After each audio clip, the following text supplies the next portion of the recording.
예, 저기 소개받은 강휘중입니다. 어쨌든 오늘 이렇게 평일인데도 불구하고 이렇게 시간 내서 와주신 여러분 감사드리고요. 오늘의 이 모임 그리고 기도가 하나님 기쁘시게 하는 그런 씨앗으로 이루어질 거라고 믿습니다. 저는 이 코리아 인사이드 아웃이라는 책을 작년 9월에 냈는데요. 이 책을 내서 이제 이 모임에 초청을 받게 되었습니다. 좀 전에 이제 임 변호사님도 본인의 이야기를 해주셨는데, 저도 실은 이제 2020년도 4월에 총선에 나갔었습니다. 제가 원해서 나간 건 아니고요. 그런 이제 어떤 흐름이라고 해야 될까요? 그런 거 이제 이렇게 쓸려가지고 또 나갔었는데, 그 이후에 제가 생각한 것은 대한민국의 역사를 바로 알아야겠다. 그래서 제가 한 2년 넘게 좀 일을 쉬면서요, 공부를 하고 직접 탐방을 가고 해서 만든 책이 바로 이 책이거든요. 여기 이제 현실편에서 보시게 되면은 대한민국이 지금 왜 이렇게 혼란스러운가에 대해서 제 나름의 이제 진단을 내리고 있습니다. 그게 뭐냐면은 결국 대한민국이 아직 통일이 되지 않았기 때문에 우리 내부적으로 결속이 되지 않고 항상 분열을 이렇게 획책하는 세력들이 있다라는 거죠. 너무 평화에 젖어 있기 때문에 그런 것들을 직접 느끼지 못하지만 그 뿌리가 되는 게 무엇인가 이런 것들을 이제 찾아보게 되니까 결국 역사를 알아야겠다라는 생각에서 책을 쓰게 됐습니다. 그래서 이 책의 부분을 오늘 좀 간단하게 다루게 될 거고요. 이 역사편은 그런 현실을 이해하기 위해서 대한민국의 건국의 과정, 그리고 또 북한과 어떤 게 차별화되는가 이런 것들을 다루고 있습니다. 네, 오늘의 이제 주제와 또 키워드가 되겠는데요. 흔히 이제 역사하면 뭐 히스토리라고 해서 이제 하나님의 이야기, 히스토리다 이런 건 다 알고 계실 거예요. 조금 더 우리가 그 하나님 중심으로 생각을 해보면 유일하신 하나님이 이 땅에서 주관하시고 그리고 허락하신 역사는 하나라는 걸 알게 되죠. 하나님은 모든 것을 다 알고 계시고 우리 머리털까지 다 세시는 분인데 그거를 무시하고 그걸 인정하지 않는 세력들은 이 역사라는 것을 왜곡해버린다는 겁니다. 결국 현재 살아가고 있는 사람들의 머릿속에서 어떤 사실들이 들어가 있느냐 이게 역사가 되는 거거든요. 근데 그 부분을 이 소위 이제 좌익, 제가 이런 좌익 용어 이런 거에 대해서 나중에 설명드릴 텐데, 대한민국을 해치는 이 좌익 세력들은 거짓말을 계속 뿌리고 있어요. 그리고 지금 정규 교과 과정에도 다 들어가 있고요. 그래서 혹시 여기 역사를 전공했다거나 역사를 공부를 앞으로 더 할 거다 이런 분 계실까요? 역사, 네. 우리 학생들 중에는 없나요?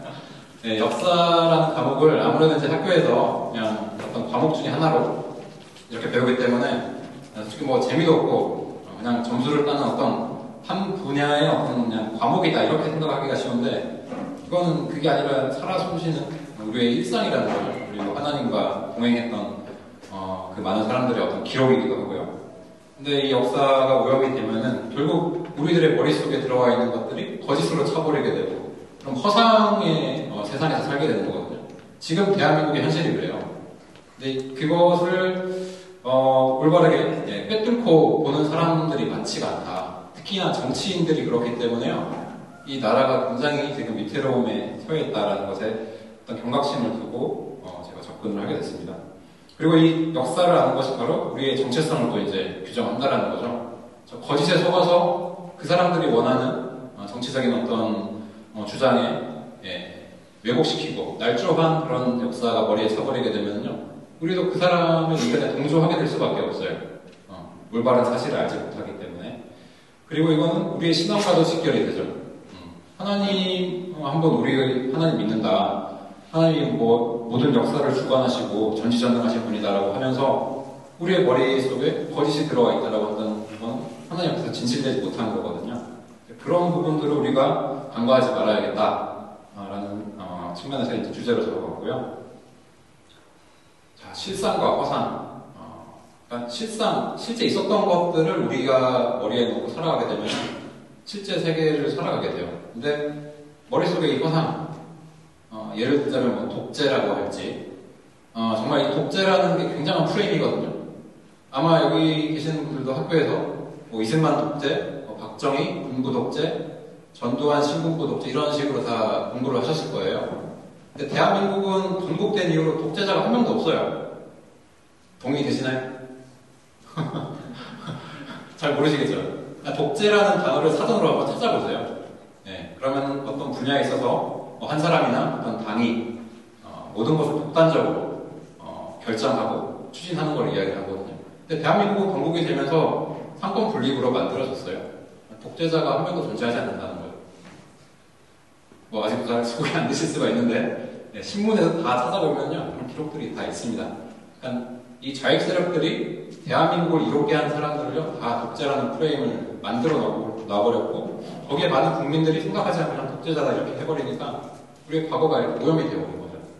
진정한 독재자는 바로 38도 이국에 덩그러니 저렇게 대대로 이어져 내려오고 있는데 그것에 대해서는 침묵을 하고 오히려 우리 대한민국을 발전시킨 분들에 대해서는 독재자라는 오명을 씌우고 있는 그게 지금 우리 역사의 현실입니다. 자, 그래 이제 프레임을 제가 설명드린 거고, 그러니까 이 언어라는 거, 우리가 어떤 단어, 결국 사람과 사람의 소통은 우리가 말로 하게 되는데요. 정말 이 말씀이 육신이 되어 오신 이 예수님, 예수 그리스도의 그 진리, 그 진실됨을 알고 살아가는 사람하고요. 그러지 못한 사람은 이제 영생이 이제 나뉘잖아요. 영생과 영벌로. 그런 것처럼 우리가 지금 이 땅에서 살아갈 때도 이 언어를 사용함에 있어서 그 언어와 정확하게 개념이 일치하는 단어를 사용을 해야 되는데 이것도 굉장히 흐려져 있어요. 제가 또 예를 하나 들면은 예를 들어서 이제 요즘에는 이제 뭐 반려동물이라는 말을 많이 쓰죠.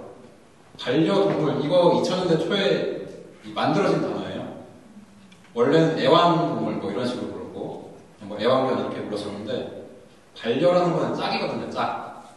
사람과 사람이 짝을 해야지 사람하고 이 개와 고양이가 짝을 할 수 있을까요? 근데 이제 많은 이제 다원주의랄지 이런 조류가 들어오게 됨으로써요 사람과 이 동물도 짝이 될 수 있다. 그리고 이제 뭐 동성애랄지 뭐 수간이랄지 이제 이런 식으로까지 이제 확장이 되는 거죠. 그런 식의 잘못된 물결에 의해 가지고요 지금 단어도 많이 오염이 되어 있어요. 그렇기 때문에 이 반려라는 거 상당히 좀 생각을 해서 사용을 해야 되는 거고 인간과 인간이 하나가 된다라는 어떻게 보면 하나님의 질서, 이 섭리와 굉장히 반하게 되는 용어를 우리가 아무렇지도 않게 사용을 하고 있다는 거예요. 그리고 이 정신계승이라는 거는 솔직히 뭐 잘 들어보기 쉽지 않은 그런 이제 용어가 되겠는데요. 이 좌익 세력들은요, 이 정신계승을 굉장히 강조를 합니다. 자신들의 뿌리가 되는 세력이 어떤 식으로 투쟁을 했고, 그것을 지금 내가 이어가겠다. 이게 완성이 될 때까지 이어가겠다라고 하면서요, 끊임없이 정신계승을 불러주세요. 반면에 정상적인 대한민국 국민들은 이런 용어를 사용할 필요가 없죠. 솔직히 뭐 헌법에도 우리가 뭐 3.1운동의 자주독립정신이랄지, 뭐 이런 거를 계승한다 이렇게 되어 있긴 하지만, 그런 거는 이렇게 자유롭게 살아가는 사람들한테는 전혀 뭐 이렇게 중요하게 생각되지 않는 부분이라고 할 수가 있어요. 근데 좌익들은 이 정신계승을 굉장히 외치고 있고, 자, 그렇다면 우리가 이어받아야 할 정신은 어떤 것인가? 이런 것도 우리가 좀 생각해봐야 된다는 거죠. 크리스천으로서는 당연히 예수 그리스도의 이 그리스도 정신을 이어받는 게 맞겠죠. 그게 이제 신앙인으로서의 이제 이 땅에서 삶이 될 거고, 그러면 예수님이 이 이스라엘 예루살렘에 내려오셔서 그 제자들이 그분의 정신을 계승을 하고 또 이게 로마 이제 유럽으로 퍼져나가고 거기서 또 이제 종교개혁, 교회개혁이 일어나서 또 영국이나 그리고 이제 미 대륙으로 건너왔고 이런 것들이 결국 우리 이 한반도까지 선교사들에 의해 가지고 심어졌고 그러니까 이런 거대한 어떤 정신의 예수 그리스도의 흐름이 있다라는 건데요. 그런 흐름을 가지고 살아가는 사람과 뭐 하나님이 없다고 하고 이 좌익들, 이 공산주의 내지는 이 주체 사상을 퍼뜨리려고 하는 세력들 간에는 함께 할 수가 없다라는 겁니다. 결국 이거는 영적 전쟁이기도 하고 실제로 피 튀기만 썩어야 할 전쟁이기도 한 거죠. 그래서 이런 부분을 오늘 제가 이제 여러 자료 제가 공부하면서 그리고 또 직접 발로 뛰어서 찍은 여러 사진들을 좀 준비를 했는데요. 그래서 이 화면들을 보시면서 저는 이제 단순히 지식을 전달하는 게 목적은 아니에요. 물론 지식을 많이 가져왔지만 한번 이제 여러분들도 스스로 한번 생각을 해보세요. 과연 그러한가? 그리고 왜 저렇게 됐을까? 이런 것들을 지금 여기 뭐 짧은 뭐 1시간 반 정도의 시간 가지고는요, 뭐랄까, 부족하다라고 해야 될까요? 그리고 결국 우리가 여기서 나가서 어떻게 살아내느냐의 문제이기 때문에, 눈으로 좀 찍어두시고, 뭐 메모를 해두셨다가 한번 직접 좀 찾아보시고, 이런 것들을 좀 알려주셨으면 좋겠습니다. 이게 좀 깨져버렸나요? 그, 성경 구절을 먼저 한번 읽고 시작해볼까요? 자, 이사야 61장 4절 시작. 그들은 오래 황폐하였던 곳을 다시 쌓을 것이며 옛부터 무너진 곳을 다시 일으킬 것이며 황폐한 성은 곧 대대로 무너져 있던 것들을 중수할 것이며. 네. 이번 이 모임의 이제 주제이기도 한데요. 어쨌든 성령이 임하시면은 이런 일들이 이제 다 일어난다라는 거죠. 그러니까 저도 뭐 어떻게 보면은 저도 뭐 성령 충만함을 사모하고 이렇게 살아가지만 제 의가 강할 때도 있어요. 어떻게 보면 이 자리도 제가 이런 것들을 알리고 싶다라는 제 욕망에 의해서 나왔을 수도 있겠다라는 생각이 들어요. 제가 그래서 이 황폐했던 곳이랄지 또 무너진 곳이랄지 이런 것들을 어떤 인본주의적 관점에서 보면은 내가 뭐가 잘못되어 있는지를 알아야지 이걸 세울 수 있어 라는 식으로 제가 이야기하기가 쉬운데 그게 아니라 정말 성령 충만함을 받으면요 이게 이렇게 하게 된다는 거예요. 스스로가 이끌려서 하게 된다는 거죠. 저는 그 점이 이제 중요하다고 생각해서 이제 말씀을 드리는 거고요. 다음 8절도 한번 같이 읽어볼까요? 시작. 무릇 나 여호와는 정의를 사랑하며 불의의 방탈을 미워하여 성실히 그들에게 갚아주고 그들과 영원한 언약을 맺을 것이라. 예, 하나님은 공의와 정의의 하나님이라고 하시죠. 그리고 그 죄악을 그렇게 미워하시고 반드시 갚아주신다고 하세요. 그러니까 항상 은혜 뭐 이런 것들을 강조하기보다는 결국 그 우리의 삶이 정말 예수 그리스도를 따르고 죄악과 멀어진 이 삶을 살아갈 때 우리의 그 영생이 이제 보장이 되는 건데 이렇게 신실하게 갚아주신다는 것은 하나님은 여기서 일어나는 모든 일들을 다 관장하시고 하나하나 다 알고 계신다는 거죠. 그래야지 이게 의롭다, 의롭지 않다라는 것들을 판단하실 분이 되시는 거니까요. 그러니까 우리가 이 역사라는 거를 바라볼 때도 정말 있었는지 없었는지 이런 식으로 접근하는 게 굉장히 중요하다라는 말을 이제 저는 이 말씀에서 느낄 수가 있었고 이 영원한 언약, 정말 그 영원하신 분, 과거에도 계셨고 현재도 계셨고 미래에도 계실 이분께서 정말 모든 것들을 다 관장하시기 때문에 하나님 앞에서 그 경외함 그리고 하나님을 두려워하는 사람이 이 땅에서 정말 번성을 해야 되고 또 그런 사람이 정치가가 되고 이 나라를 이끌어가야 되고 또 그런 나라가 흥망하게 되고 그런 나라가 이제 통일을 하게 되는 그런 어떤 꿈을 이제 가지게 해주는 말씀이라고 생각이 듭니다. 그래서 여기 계시는 분들도 모두 간절하게 이제 성령 충만함을 사모하시면서요. 우리 통일 시대를 준비하셨으면 좋겠고 어떻게 보면 오늘 이 자리가 그런 통일을 사모하고 통일을 준비하기 위한 그런 마음을 가진 분들이 모인 자리잖아요. 그렇게 됐을 때 우리는 이제 언젠가는 반드시 통일은 되게 돼 있습니다. 그때 북한 사람들을 만났을 때 북한 사람이 너희 나라는 어떻게 이렇게 발전했어? 라고 이제 질문을 던지잖아요. 근데 우리가 만약에 머릿속에 이제 잘못된 역사 그 의식이 들어있다면 우리는 저기 독재자 이승만이랑 독재자 박정희, 독재자 전두환이 이렇게 했어. 뭐 이런 식으로 설명을 하게 된다는 거죠. 굉장히 어처구니 없는 일이에요, 이거는.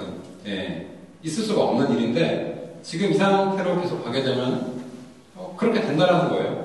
그리고 그런 통일의 문이 안 열릴 수도 있다는 거죠. 왜? 아직 준비가 되지 않았기 때문에. 하나님은 반드시 준비가 되었을 때, 준비된 자를 쓰시고, 또 준비되었을 때, 때가 되었을 때 문을 열어주시잖아요. 그러니까, 오늘의 이, 대한민국의 이 번영, 그리고 이 북한의 흑암.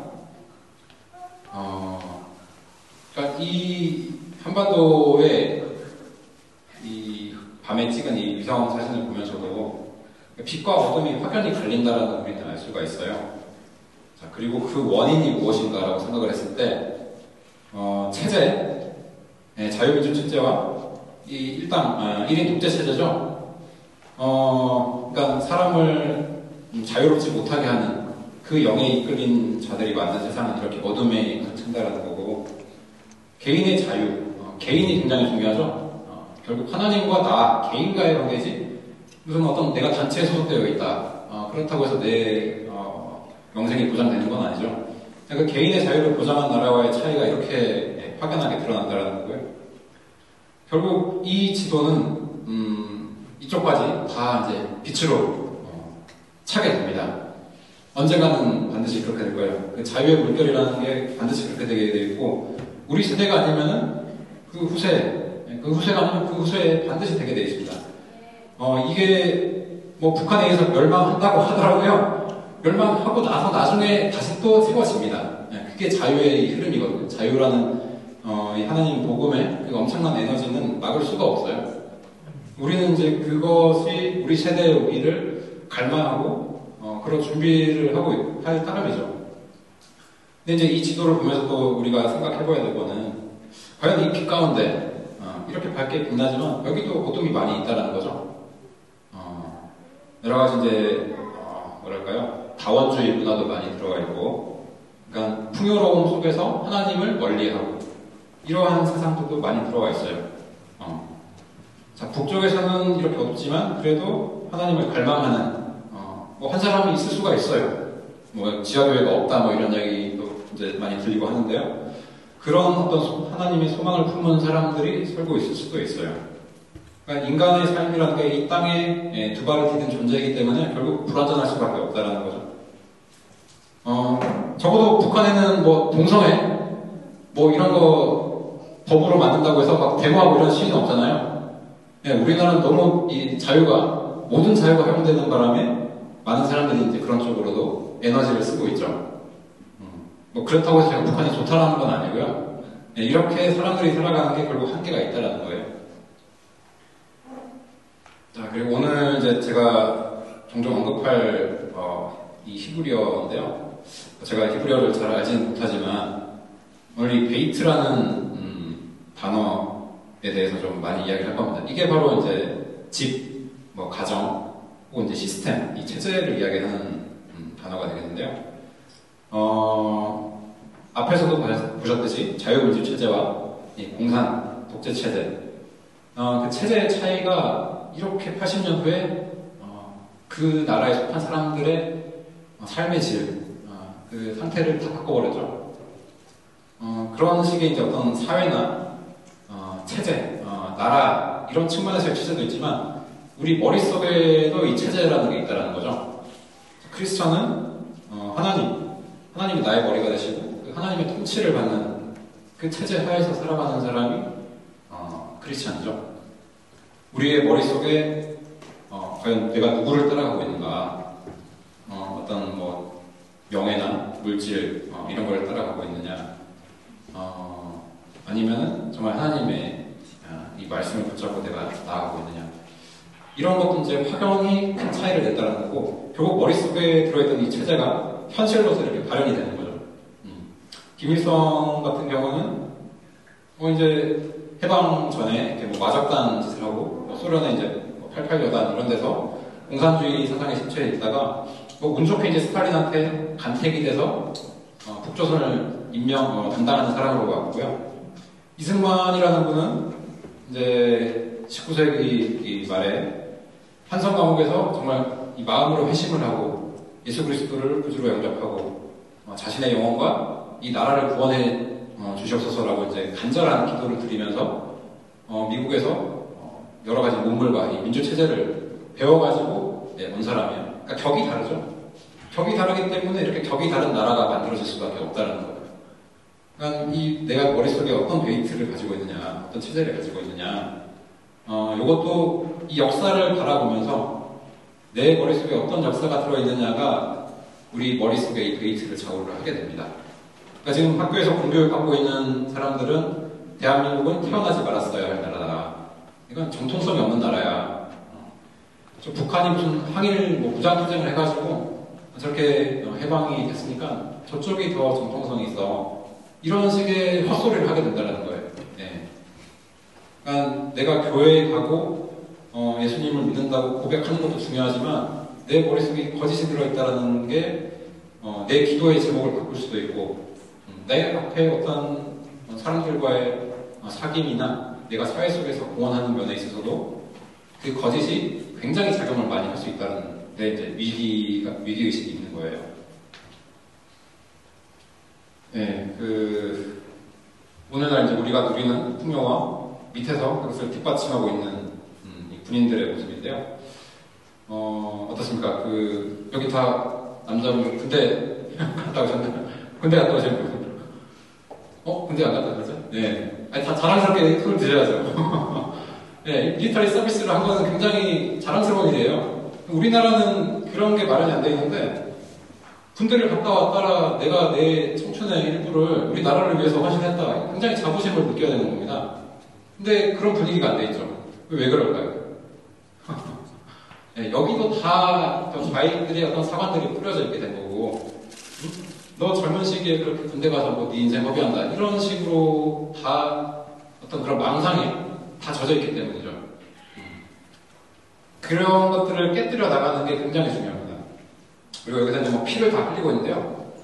우리가 이제 피땀 흘려 이룩한 우리나라 이런 식으로 얘기를 하는데, 결국 우리가 지금 이 나라에서 내 몫을 다하고 내가 땀을 흘려서 일을 하고 이런 것도요 다 나라를 뒷받침하는 거예요.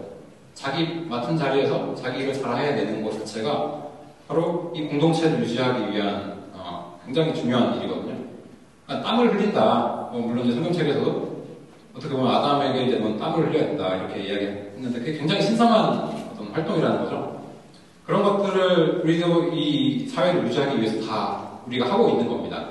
그러니까 그런 거에 대해서 굉장히 자부심을 느껴야 되는데 민노총이나 이런 데서는 일을 하지 않고 오로지 그런 투쟁으로서 어떻게 보면 그냥 날로 먹겠다 이런 사람들이 굉장히 많이 만들어지고 있다는 게 이 사회에 굉장히 큰 해악이라고 할 수 있습니다.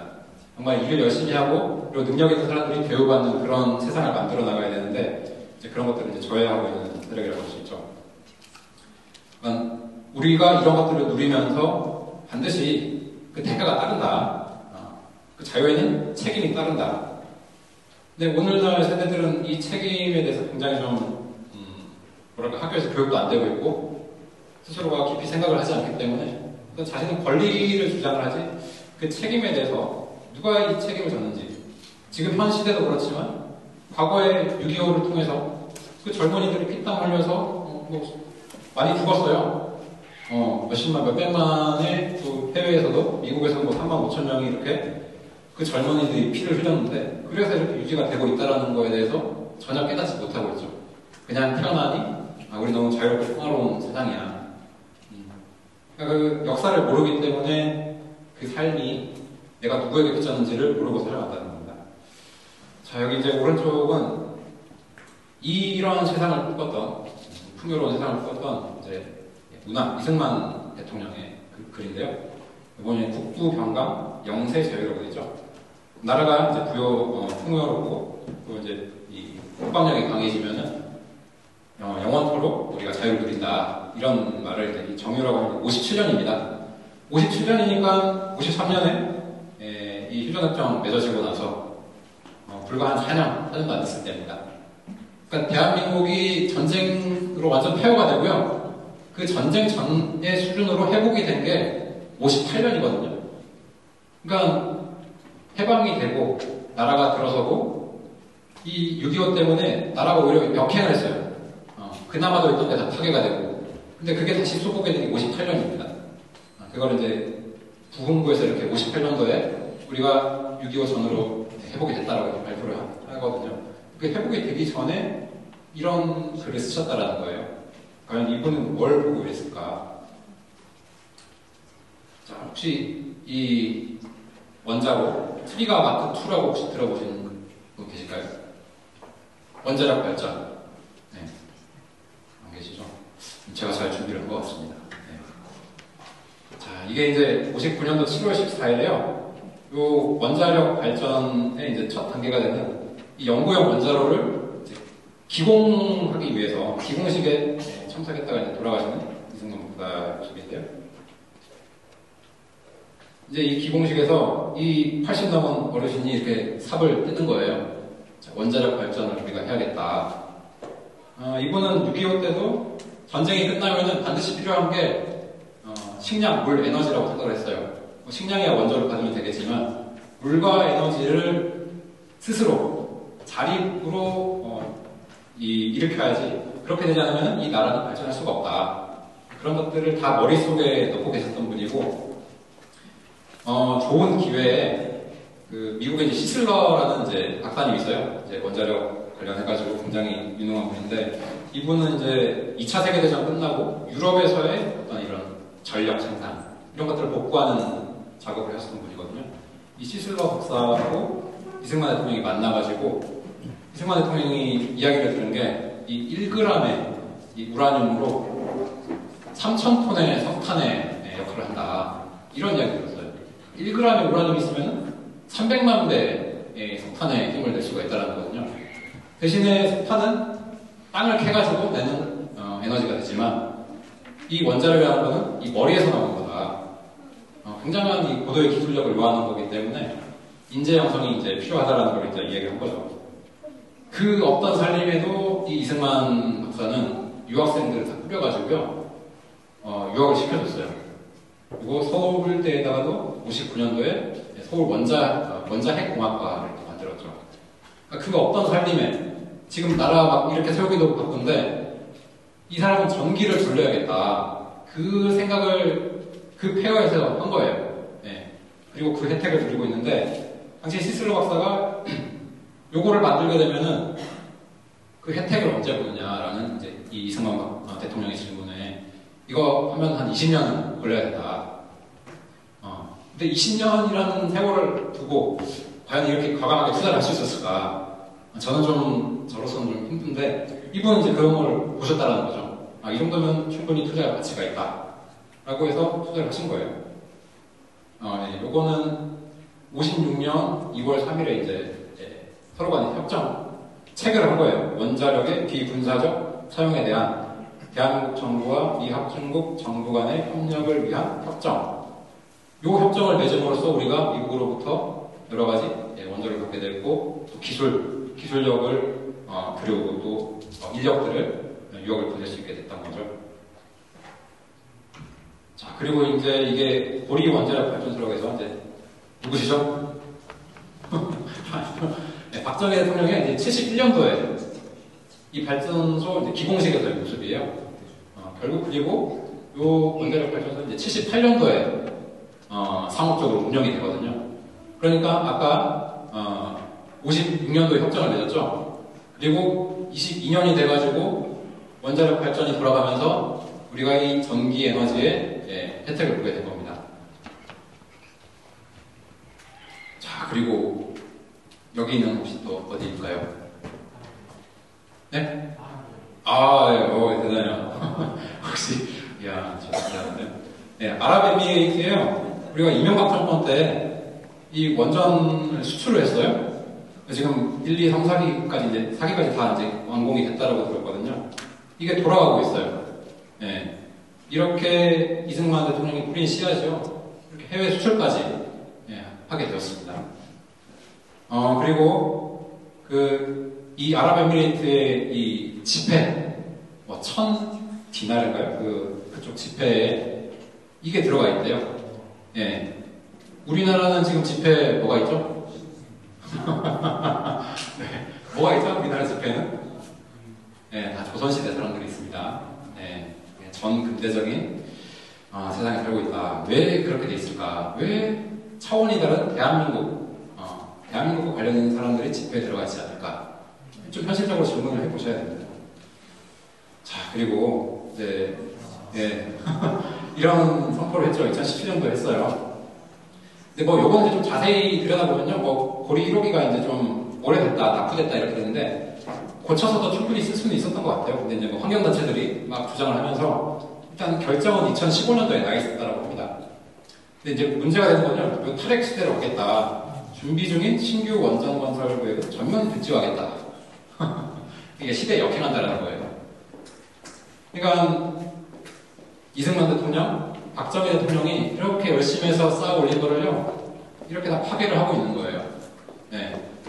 그러니까 그분들이 해놓은 업적과 반대로 가는 사람을 지켜보면 이 사람이 어디에 속했는지를 알 수가 있다는 거죠. 그러니까 이게 베이트, 이 에너지 체계, 이 체제를 만들어 나가는 건 굉장히 힘든 거예요. 쌓아 올리는 건 힘든데 이렇게 망가뜨리는 건 쉬운 일이거든요.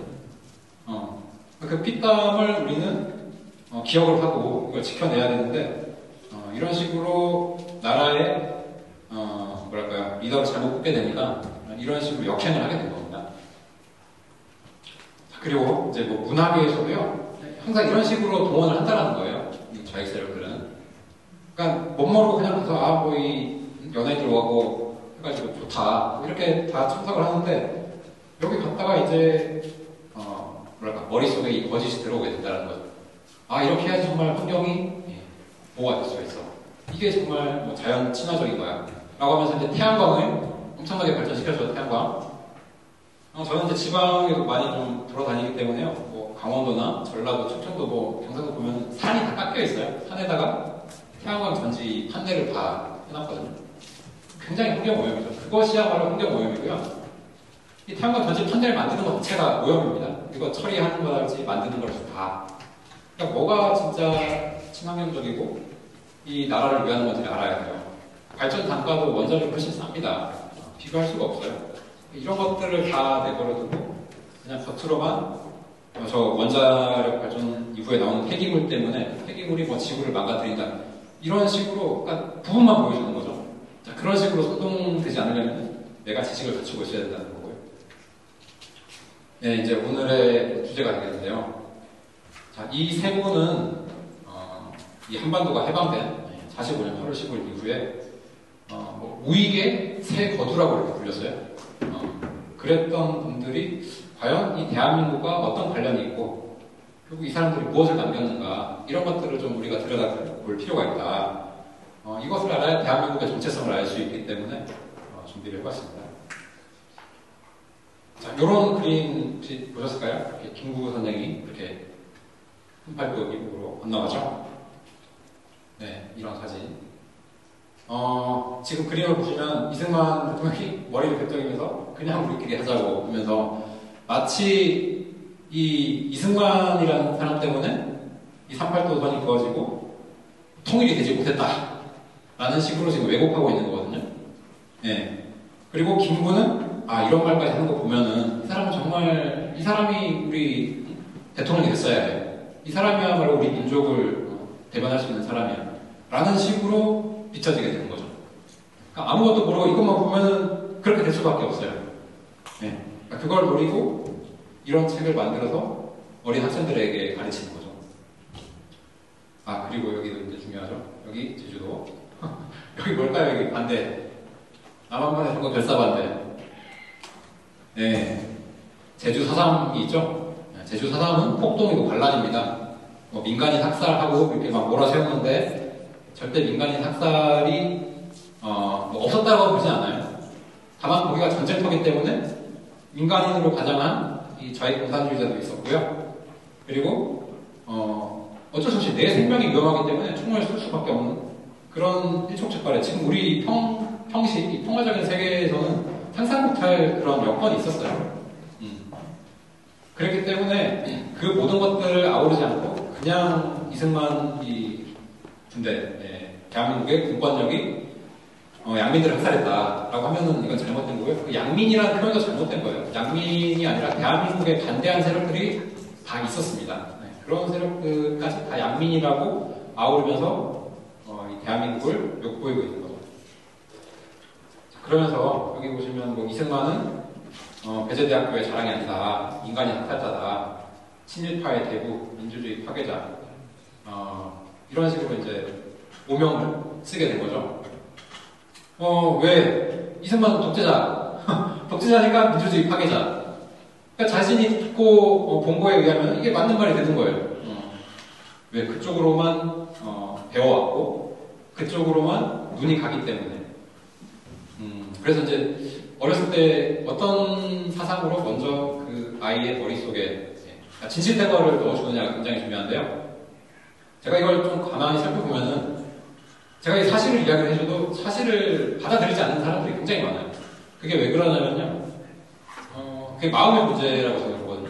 정말 내가 어떤 사실을 알고 싶고 진실을 갈망하는 사람이면은 그게 어느 정도 수용을 할 수가 있어요. 근데 그렇지 않고 어렸을 때부터 이게 빼딱하게 사회에 대해서 인식, 그러니까 사회는 좋은 곳이야, 나를 이렇게 안정시켜주고 우리 서로 도와주는 아주 좋은 사회야, 이런 게 아니라 이 사회는 정말 뭐 야구 방식의 어떤 정글바도 같은, 그리고 여기는 저항을 해야 되는 세상이야, 여기는 투쟁을 해야 되는, 이런 식으로 삐딱선이를 타게 되면요 그런 것만 눈에 들어와요.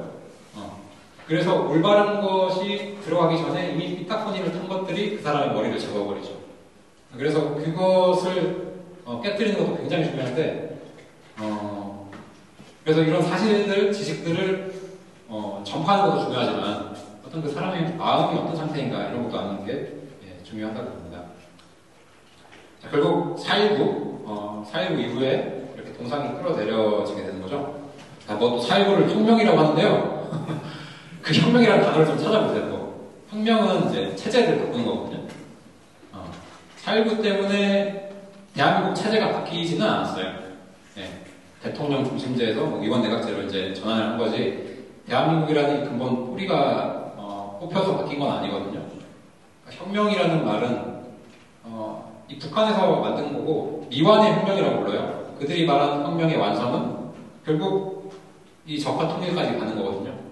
이승만 정권이 물러났을 때 북을 대변할 수 있는 정권이, 정당이 들어서 있었으면은 그들을 이용해서 대한민국을 적화할 수 있었는데 그러지 못했다라는 점에 들어서 미완의 혁명이라고 이제 이 좌익 세력들은 그렇게 부르고 있습니다.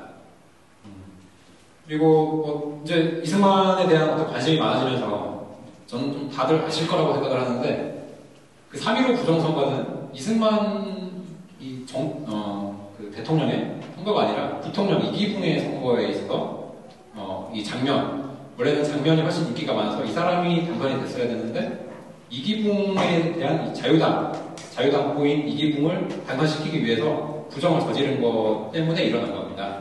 그러니까 이승만 대통령은 상대 후보였던 이 조병옥이 사망을 했기 때문에 그냥 자동으로 당선이에요. 그러니까 이승만 대통령은 부정을 저지를 하등의 이유가 없는 거죠. 그러니까 이런 사실들을 다 숨기고 그냥 3.15 부정선거, 이승만의 이 독재 정권이 부정선거를 해서 사람들이 들고 일어나서 이승만을 쫓아냈다, 이런 식의 프레임이 혁명 프레임이에요. 근데 사실은 이승만 대통령은 하야를 할 이유가 없어요. 자신은 잘못을 한 게 없어요. 잘못이 있다면은 자기 밑에 사람들이 어떻게 하고 있는지를 뭐 나이도 많이 들고 하셨기 때문에 챙기지 못했다라는 거죠. 근데 어쨌든 이거는 도의적인 책임을 지고 스스로 내려온 거예요.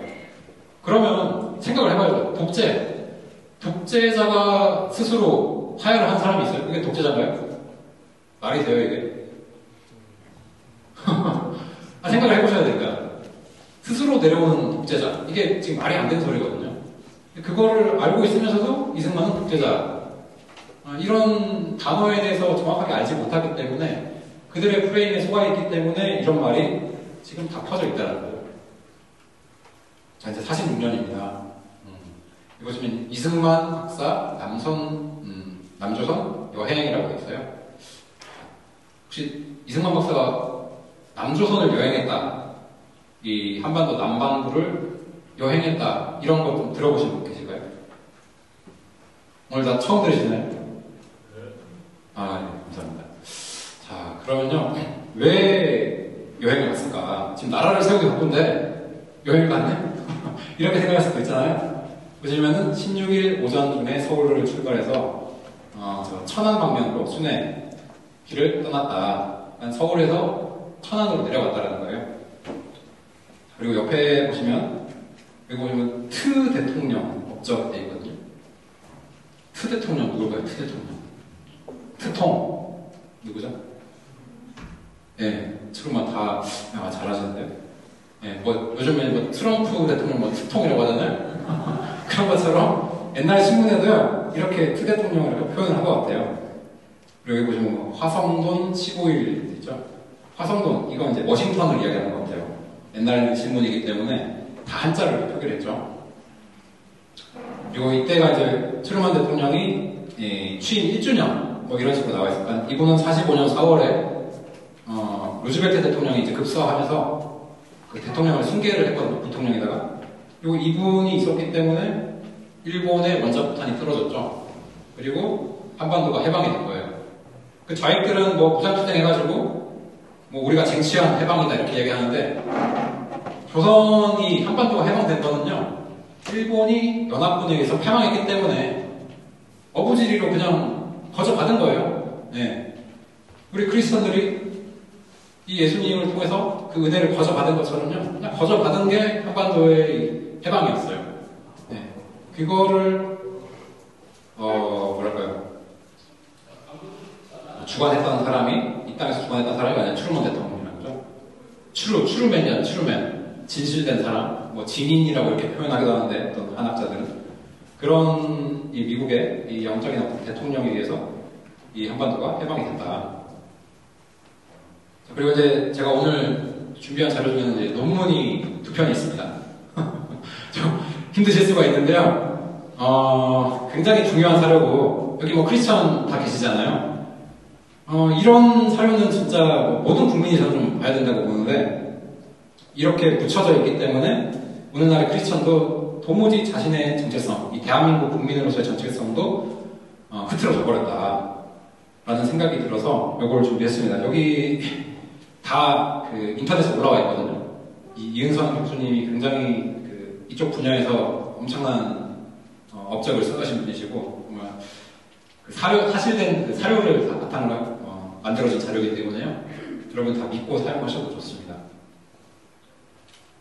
먼저 여기 대한독립촉성국민회라고 되어 있죠. 여기 남선 선행이라고 되어 있는데 이제 이승만 박사가 어쨌든 통일정부를 세우고 싶은데 지금 이제 남과 북이 이제 북쪽에는 소련이 와 있고 남쪽에는 이제 미군이 와 있죠. 그러니까 미군정 체제라는 거예요.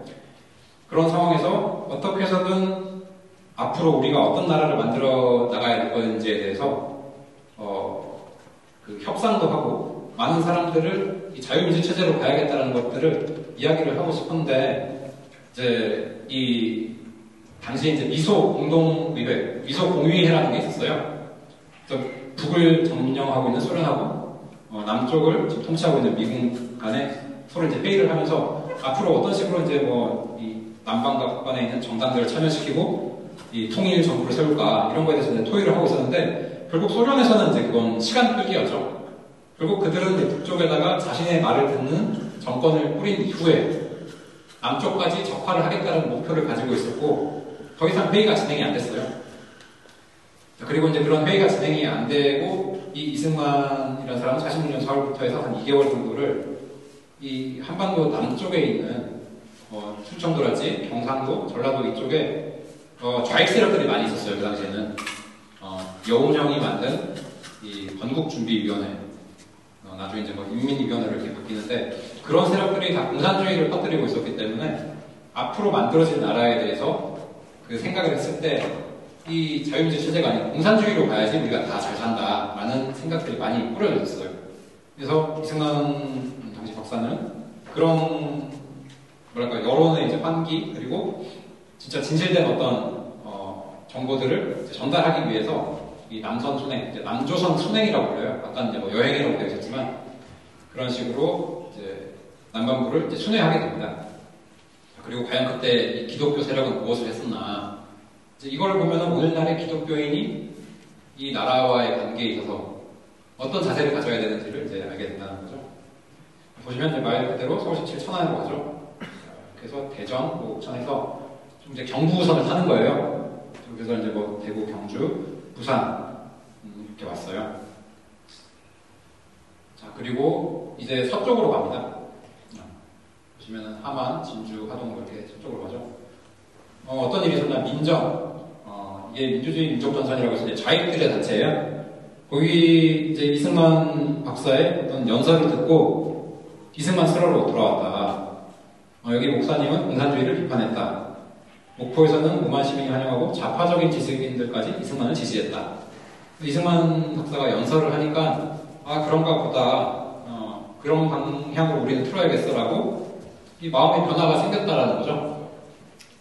그리고 이제 6월 3일 정읍, 굉장히 유명하죠.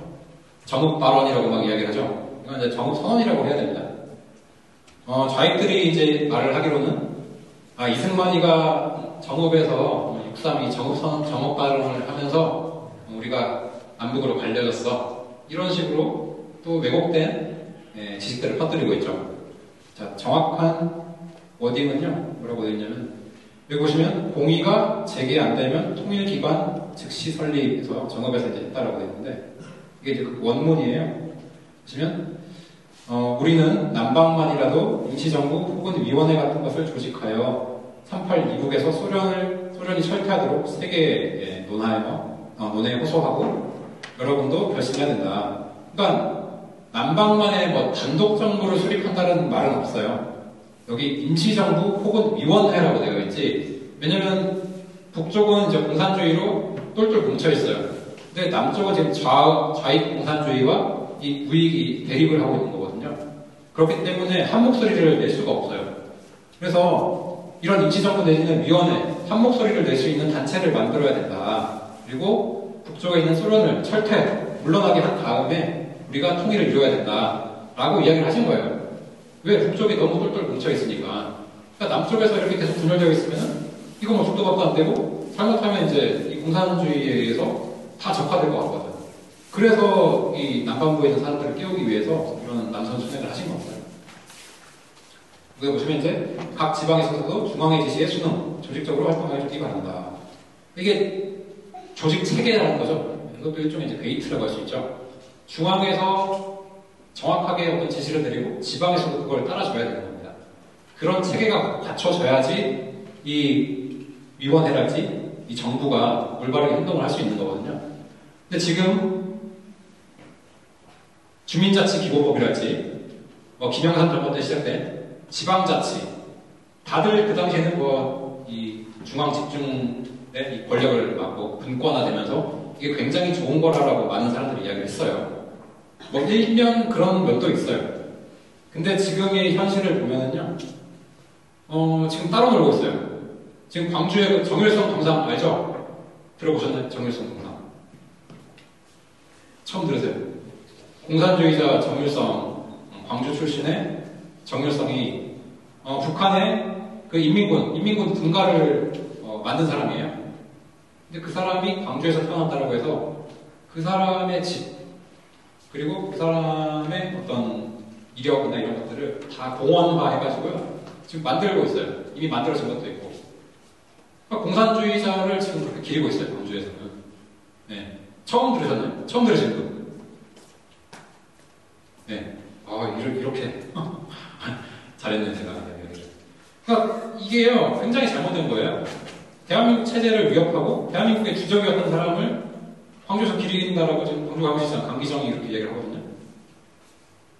근데 지금 보훈부 장관, 박민식 장관은 그거 하지 마라 라고 했는데 지금 말이 안 먹히는 거예요. 네. 왜?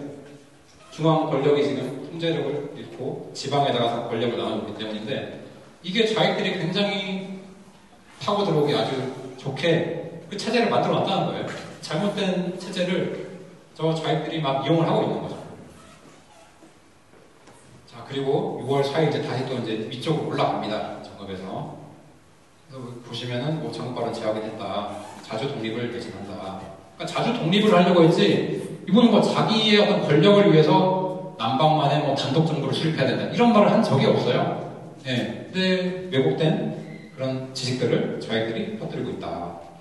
자, 이게 이제 6월 6일 분산에서 찍은 모습이라고 합니다. 어떠세요? 굉장히 밝은 어떤 느낌이 들지 않으세요? 이 얼굴 표정도 그렇고 그 프란치스카 여사 정말 이런 두 분이 있었기 때문에 오늘날의 대한민국이 존재하는 거거든요. 근데 이분들을 예우하지는 못할 망정, 뭐 독재자다, 친일파다 이렇게 매도를 한다라는 건요. 결국 어떻게 보면 크리스천으로서 하나님을 욕되게 하는 거랑 하나님께 욕하는 거랑 똑같아요. 이 땅에 속한 흙으로 빚어진 존재로서 지금 우리 물질적인 세계에서 이런 체제를 만들어주고 우리에게 자유를 누릴 수 있도록 한 분이 이분이신데 이분을 그렇게 욕하고 있는 거예요. 네. 자, 이분을 욕함으로써 과연 가장 이득을 보는 자가 누구냐 이런 것들을 생각해보면 답이 나온다는 거죠. 자, 이제 그 논문의 초록이에요. 네, 논문의 부분인데 이렇게 진행했다. 자, 남부지방 인민위원회를 중심으로 한 좌파 세력에 대한 우파 세력 조직이 필요했던 미군정의 요청. 자, 독촉 국민회의. 이게 독립 촉성 국민회의입니다. 독립을 하자, 촉구하는 그런 지방 지구 세력을 강화시키고자 하는 의도도 있었다. 자, 지방 거점 도시들 독촉 국민의 지구들 중심으로 진행했다. 자, 연설 통해서 좌파 세력 가운데 우파로 넘어오는 경우가 있었다. 독촉 국민의 지방 지구들이 확대 조직. 자, 이제 우익 세력들이 저 공산주의자 저건 아니구나. 저 길로 가면 망해. 라는 걸 이제 깨닫게 된다는 거죠. 이렇게 했고, 이런 지역에서 지역교회들과 목사들이 참여하여 구애 활동을 지원했다. 자, 독촉 국민회와 민족국민청구부 조직은 국민운동을 통해 국가를 지휘하려는 기독교인들이 다수 참가, 그의 적극적인 지지 세력으로 활동했다. 자, 물론 뭐 이승만 대통령이 이제 크리스천이라서도 그랬겠지만, 많은 이제 이 자유의 물결, 이 복음을 통해 가지고 자유가 무엇인지 알게 된 기독교인들은 여기 다 동조를 한 거예요. 아, 이승만 박사가 나가는 저 방향이 우리나라가 정말 잘 살 수 있는 길이구나. 이런 것들을 이제 깨닫게 되고 몸으로 실천을 하게 됐다라는 거죠. 다음 이제 부분인데요. 여기서도 이제 앞에 이야기는 좌익들이 우세를 그 여운형이 너무 이제 해방 전부터 이미 그런 조직들을 다 갖춰놨고 지방에도 자신의 어떤 세력들을 다 만들어 놓은 거예요. 그게 이제 건국준비위원회인데 그게 인민위원회로 이제 이름이 바뀌고요. 근데 이 공산주의자들이 처음에는 이 신탁통치라는 게, 한반도에 있어서 미국, 영국, 소련이, 그 위임을 받아가지고, 통치를 한다는 거니까, 이 당시 해방된 조선인들이 스스로 정부를 만드는 게 아니라 일정 기간을 미국, 소련, 영국에서 돌아가면서 좀 통치를 하는 기간을 가져야 된다라고, 그런 협의를 하자라고 이야기한 게 이제 45년 12월에 그 모스크바 삼상회담이라고 불려요.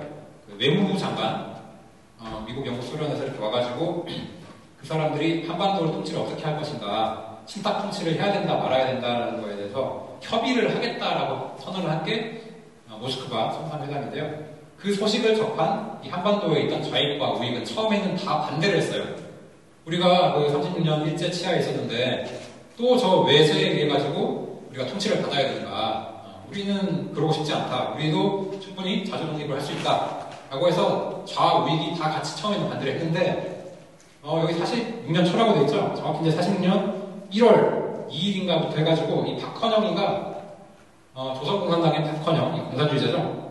북한에 올라갔다가 소련의 지령을 받고 내려와서는 그동안의 신탁통치 반대, 이 반탁에 대해서 찬탁으로 돌려라라는 지령을 받고 내려와서 공산주의자들이 다 찬탁으로 돌아서요. 우리는 이 삼상회담을 통해 가지고 미소영의 그 신탁 통치를 받는 거를 찬성한다라고 이제 주장을 하게 됨으로써 좌익과 우익이 이제 갈리게 되는 거예요. 그러니까 찬탁 세력은 좌익, 반탁 세력은 우익. 그렇게 되니까 당연히 우익은 반공이 되겠죠. 반공 사상으로 이 차 있는 사람들이 우익이 되는 거고요. 그 좌익과 우익의 용어가 여기서 나오는 거예요. 46년 이 1월부터 시작된 좌우익 간의 이 대립에 의해 가지고 한반도에는 좌익, 우익 이런 용어가 등장을 했고 이게 지금도 이어지고 있어요. 지금 뭐 좌판, 우판 이런 용어로 이제 이게 좀 탈색이 됐는데요. 정확한 명칭으로는 좌익과 우익입니다. 좌익이라고 하면은 이 공산주의 어떻게 보면은 이미 용도 폐기가 된 이 사상인데 그런 거에 대한 어떤 열등의식 내지는 자신들에게 어떤 뭐랄까요 추구하는 그 방향에 있어서 도움이 안 될 것 같으니까 이걸 좌파라는 이름으로 리네이밍을 한 겁니다. 그러니까 정확히 좌익이라고 불러줘야 돼요. 그러니까 이 좌익들과 이제 투쟁을 하게 되는 거예요. 이 자유민주 체제로 나라를 세우기 위해서 우익들이 이제 합치게 되는 건데 자, 그런 전국적인 조직이 46년 2월 8일 조직된 독립촉성국민회다. 독립촉성국민회는 이제 이승만이 그 처음에 만들었던 대한독립촉성 중앙협의회라는 단체가 있고요. 그리고 김구가 이끌었던 신탁통치 반대 국민총동원위원회라는 게 있어요. 그게 이제 합쳐져가지고 이렇게 만들어진 거거든요. 그러니까 이승만, 김구 이 두 분은 이제 우익으로서 반탁 운동을 했다는 거죠. 자, 그리고 여기 보시면은 이제 이런 지방 조직이 갖추어질 때 목사들과 기독교인이 중요한 역할을 했다. 이제 뭐 그런 이제 사람 수가 어느 정도 됐다는 걸 보여주는 거고요. 여기 보시면 이제 경남과 제주도를 제외한 대부분의 지역에서 기독교인들이 이렇게 차지를 했다. 자, 그러면 경남과 제주도는 왜 좀 호응이 적었을까? 이런 것도 좀 생각을 해볼 필요가 있고요.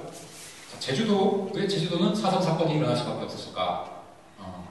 만약에 기독교인들이 이 섬까지도 많이 들어가 있었으면은 물론 있긴 했지만 그 영향력이 이미 했다는 거죠.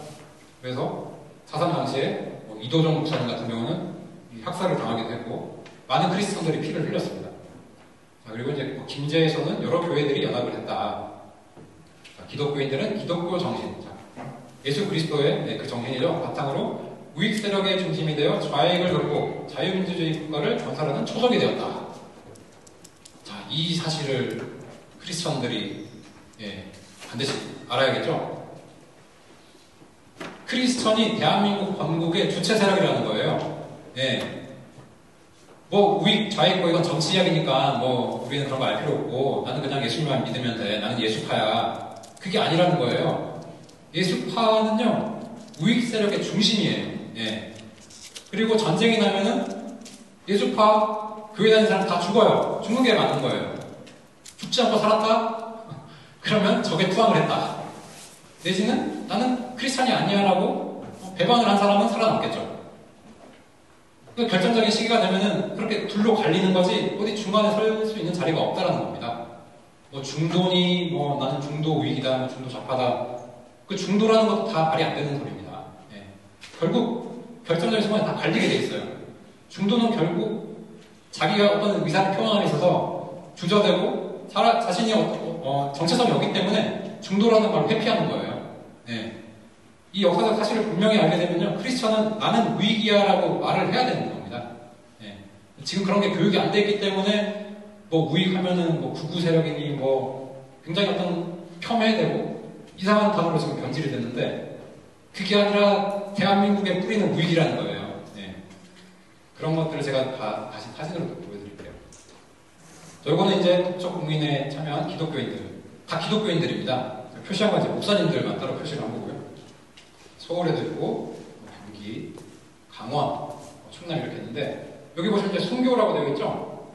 이거는 제가 직접 사료를 좀 보여드릴게요. 철원에 가시면 이제 장흥교회라고 있어요. 여기 보시면 20년도에 이렇게 만들어졌고, 40년이니까 일제시대죠? 이때 뭐 기독운동을 했다. 46년에는 신도들이 반공운동이 친한청년회 사건을 일으켰는데, 46년이니까요, 당시 철원은 3.8도 이북이기 때문에 북한에 소속이 되어 있었어요. 그래서 이 신도들이 이 공산주의자들에 대항을 해서 스스로 이제 뭐 깨우쳐 있던 사람들이죠. 조직을 만든 거예요. 신한청년회라는 거를. 그래서 김윤호, 그리고 이 목사님하고, 장로님인 박성배, 정복환. 있죠, 여기 세 분. 이 김일성 일당의 독재 반대 운동을 벌였다. 자, 김일성 일당의 독재. 독재는 저 석발도 이북에나 있지 대한민국에 존재를 하지 않습니다. 그리고 한국전쟁 때 대한청년단 반공 청년들은 남진하는 북한군과 이렇게 싸웠다. 12명을 사살했다. 그리고 이제 테러가 막혀서 체포되고 복수하거나 축살됐다. 그러니까 이 좌익 공산주의자들 인민군들하고 싸우다가요, 피를 흘려 싸우다가 죽은 사람들이 바로 크리스천이라는 거예요. 우리도 이 길을 가야 되지 않겠어요? 자, 그래서 충군비가 이렇게 되어 있는데요. 자, 김일성에 항거하다 총살당한 친한청년회요, 대한청년단원의 넋을 기린다. 자, 충군비가 이렇게 세워져 있고요. 저 뒤에 이제 뭐 철원의 평야죠? 이 철원 평야도 되찾기 위해서 정말 많은 국군들이 희생을 했어요. 마지막까지 이 김일성이가 여기를 뺏고 싶어 했었는데요. 다 피땀을 흘려가지고 여기를 되찾은 겁니다. 보시면 대한독립촉성회 직속 신한청년회를 조직한 거하다 첩부되어 수명의 인사가 입사했다. 1950년 11월 23일 0시부터 주민들이 혼연일체가 되어 10시간에 거친 격전 이렇게 벌이다가 이제 겨우 체포되고 총살됐다. 그러니까 11월이니까요 어떤 상황이냐면은 우리가 계속 밀려가지고 낙동강 방어선 펼치다가 이제 인천 상륙작전 한 다음에 또다시 북진을 하잖아요. 그러니까 이 지역은 처음에는 북한 지역이었다가 대한민국 국군이 들어가면서 자유를 맞이하게 됐죠. 근데 중공군이 10월부터 다시 내려오죠. 예. 그래가지고 11월에 쭉 밀린 거예요. 그러니까 이쪽 지역은 엄청나게 이쪽 편이 됐다가 저쪽 편이 됐다가 살아남은 사람은 박쥐처럼 행동했을 수가 있다라는 겁니다. 내가 이쪽 편에 서지 않으면 죽임을 당하니까 그런 혼란한 지역이 바로 철원이었고 그 지역에서 끝까지 나는 크리스천으로서 이 자유를 지키겠다라고 생각한 사람들은 이렇게 죽음으로써 자신의 최후를 맞이했다는 거죠. 이렇게 나와있죠. 지난해국 청년회에서 마다 젊은이인 것 같은데 결사대장이었어요. 결사대장. 나는 죽음도 불사하겠다. 그런 마음을 가지고 이런 조직을 만들고 말 그대로 결사항전하다가 죽은 거죠. 이런 분들에게 우리는 빚진 거고요. 여기 목사님 다 있죠. 전북에도 있고 제가 전북 김제 여기 이제 만경교회라는 데인데요. 여기도 이제 비석이 이렇게 있더라고요. 여기서 보시면 이제 15명이에요. 15명이 목사, 장로, 집사, 부하도 있어요. 1살짜리인데 이런 사람들이 9월 27일 날 순교했다고 되어 있거든요. 그리고 디모데후서의 말씀이 있는데 좀 졸리시나요? 우리 말씀을 한번 끼워쳐 볼까요? 말씀 같이 좀 보이시면 같이 읽어볼까요? 네, 시작. 하나님이 우리에게 주신 것은 두려워하는 마음이 아니요 오직 능력과 사랑과 절제하는 마음이니 그러므로 너는 내가 우리 주를 증언하노라. 또는 주를 위하여 갇힌 자된 나를 부끄러워하지 말고 오직 하나님의 능력을 따라 복음과 함께 고난을 받으라. 하나님의 능력 그것을 따라 예수 그리스도의 복음을 따라서 함께 고난을 받으라는 겁니다. 다 고난받은 15명을 이렇게 길어가지고 비석이 있는 거죠. 어떤 고난을 받는가 이렇게 순교 기념비가 있고요. 간단히 보면 이제 50년 7월 19일 이제 북한군이 쭉 내려왔죠. 그래서 점령을 다 했는데 강단에는 붉은기와 그들의 사진이 걸렸다. 그리고 목사님과 장로님들 반공혁명단원 청년들이 체포돼 갔대요. 공산주의자들이 해가지고 9월 26일 추석인데 다시 이 사람들이 이제 감금되기 시작했다. 그리고 9월 27일에 이제 참혹한 만행을 저질렀다고 되거든요. 그러니까 여기 계시는 이제 목사님이나 장로님, 성도님, 집사, 반주자 이런 분들이 그 시신이 여기 만경지서에서 수습이 됐대요. 제가 그냥 일부러 다 읽어드려요. 왜냐면 이게 실상이거든요. 이게 앞으로도 일어날 수 있는 일이고 지금 이스라엘에서도 이런 사태 일어나죠. 그 이스라엘 보고 경악을 금치 못하겠다고 하는데 그거보다 더 경악을 금치 못한 일이 바로 여기 1950년 이 땅에서 있었어요. 그거를 우리가 모르니까 공산주의랑 우리 함께 할 수 있어. 평화가 좋은 거야. 이런 그 말같지도 말을 하게 된다는 거예요. 자, 그들이 뭘 했냐. 자, 대장간에서 사용하는 큰 망치로 뒷머리를 막거나 죽창의 옆구리를 찔린 채로 우물 속에 던져진 후 떠오르지 못하도록 구들로 쓰던 넓고 무거운 돌로 눌린 후 방공호 속에 넣은 후 무너뜨린 흙 속에 묻혀 있었다. 그리고 여기 보시면 임신 7개월인 이옥진 선생이 반주자도 있었다. 그러니까 이렇게 잔인하게요, 다 죽여버린다는 거예요. 그러니까 비단 여기 김제뿐만이 아니라 제일 많이 죽은 지역이 이제 전라도의 영광군이죠. 영광군의 영산교회, 야월교회 이런 데는 성도들이 전원 몰살한 교회 갔어요. 야월교회가 65명. 그리고 그 영산교회는 이제 77명. 그러니까 이런 식으로요, 살던 사람들이 다 죽었어요. 네. 왜? 그 사람들이 변절되지 않았기 때문에. 자, 그게 실상이고, 그게 크리스천의 자세다. 라는 걸 이제 역사를 통해서 알 수가 있고요. 여기가 이제 당시 만경지서가 있던 지금의 만경파출소입니다. 이렇게 파출소 수가 있고요. 저기 이제 수도가 있죠. 여기가 원래 우물가였대요. 우물이 여기 두 개가 있는데 여기 이제 우물이 있었고 여기하고 뒤쪽으로 가면요 여기도 이제 우물이 있었고요. 그래서 여기다가 우물에다가 이 시체들을 다 집어넣었다라고 이제 여기 도장 열쇠 이 아저씨가 이야기를 해주더라고요. 예. 그리고 여기 앞에 비석이 하나 있죠. 반공혁명 단원지비에서 여기 이제 그 청년들 끌려가서 죽은 청년들을 기리는 비석인데요. 여기 오직 자유와 평화를 위하여 어린 봉 꽃다리 버린 넋이 머무르니 결해여 잠시 잘 보고 있네요. 잠시 걸음을 멈춰 명복을 빌라. 그러니까 이렇게 죽은 사람 이름도 없이 그냥 자신의 청년 그 삶을 꽃도 피우지 못하고 이렇게 죽은 사람들을 그래도 이렇게 비석을 만들어서 기리고 있다는 거예요. 이쪽에 한 10명의 이름이 이렇게 새겨져 있습니다. 그러니까 이게 크리스천의 정신이다. 이런 것들을 앞으로 많은 크리스천들이 알아야 되고 이거를 말 그대로 정신개선을 해야 된다. 그래야지 대한민국이 설 수 있다는 거죠. 여기도 보시면 이제 경북에도 많은 이제 목사님이 계셨다는 걸 알 수 있고요. 자, 여기서 보시면 이제 이승만, 김구, 김규식 이 세 분의 이름이 다 나오죠. 이 세 분을 이제 무익의 거두였, 삼거두다 이렇게 불렀는데, 자, 김구도 글쎄요, 저는 이제 크리스천이라고 생각을 하지 않는데 종종 뭐 파출소보다 뭐 경찰서보다 교회를 많이 세워야 된다고 이런 이야기를 하셨대요. 그리고 성서 위에 세워야 된다는 걸 했다고 하고요. 이승만 박사도 우리는 신국가 건설을 할 터인데 기초 없는 집을 세우지 말자. 반석 위에 세우자라는 거죠. 자, 그리스도 위에 나를 세우자. 김규식도 크리스천이죠. 김규식은 굉장히 이 사람도 똑똑한 사람이에요. 그 사람은 어렸을 때 이제 어머니 여이고 이제 아버지로부터도 좀 버림을 받았어가지고 언더우드 선교사가 데려서 키웠어요. 그리고 이승만 대통령이 그 배제학당에 들어갈 무렵에 이미 김규식은 미국에 가 있었거든요. 미국에서 로노프 대학인가 그 학사를 했고요.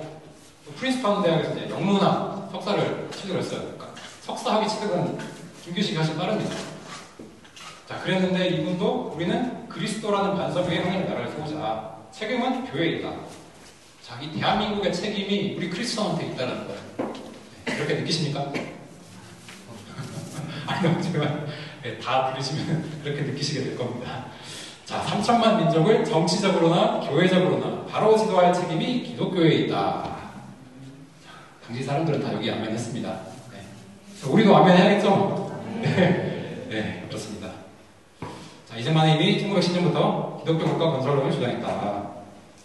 뭐 한국교회 핍박이랄지 독립정신 이런 책들을 보면 다 거기 기독교 정신이 녹아 있습니다.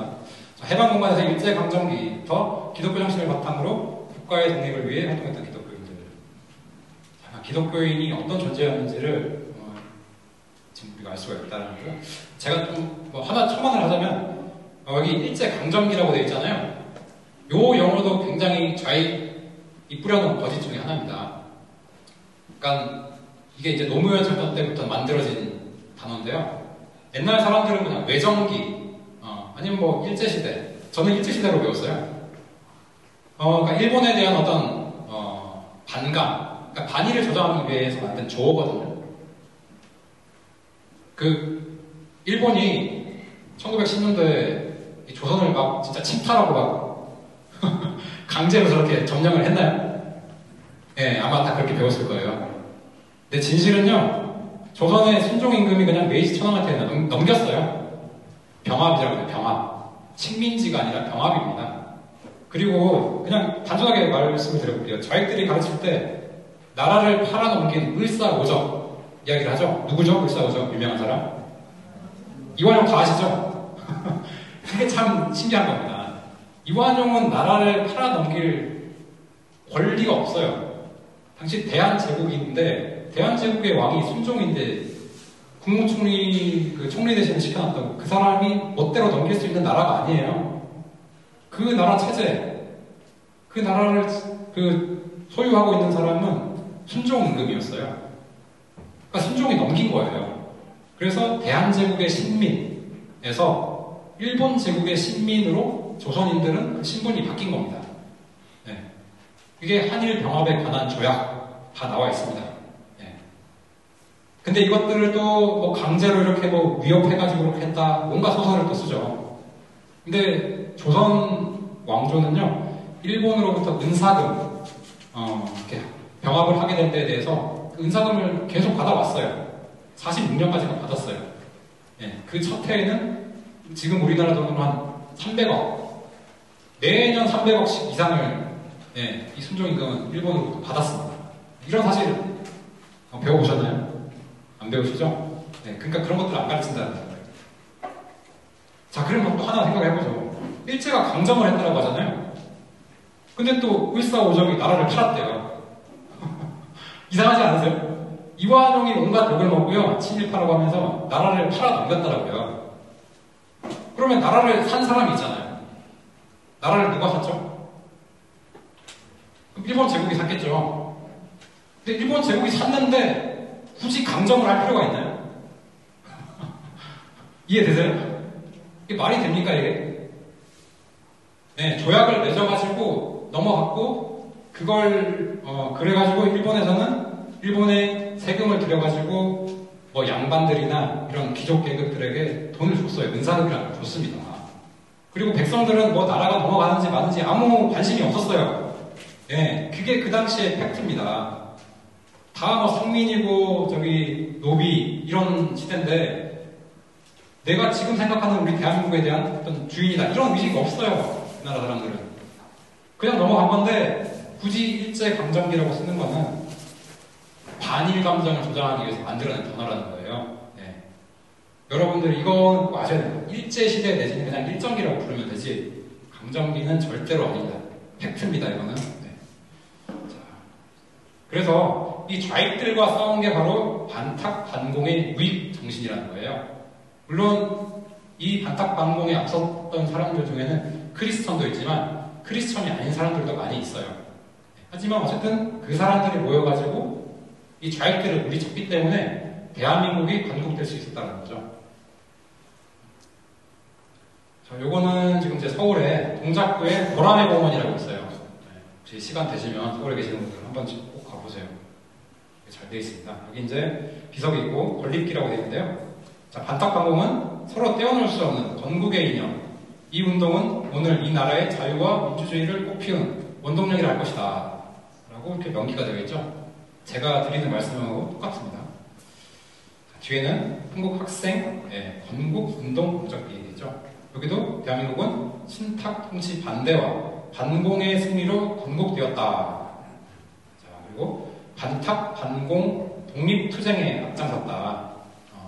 그러니까 이 좌익들이 어떤 일을 했냐면 보시면 한반도의 적화 통일을 내세우며 자주 독립국가의 수립을 방해하던 좌익 계열은 학원 소요, 유엔 결의에 따른 남북 총선거 저지 운동. 그러니까 유엔에서는 총선거가 가능한 남방만에서도 하자라고 이렇게 이야기를 했어요. 그래서 남방에는 합법적인 이제 정부가 들어올 수가 있었는데 이 좌익들은 그 유엔의 결의마저도 이제 반대하고 가는 겁니다. 그래서 그것을 저지했던 운동 그리고 테러 등 온갖 방법으로 남한 사회의 혼란을 조장하였으나 전국 학년, 이 학년이라고 부르는데요. 이게 반탁 전국 학생 총연맹의 줄임말이죠. 이 학년.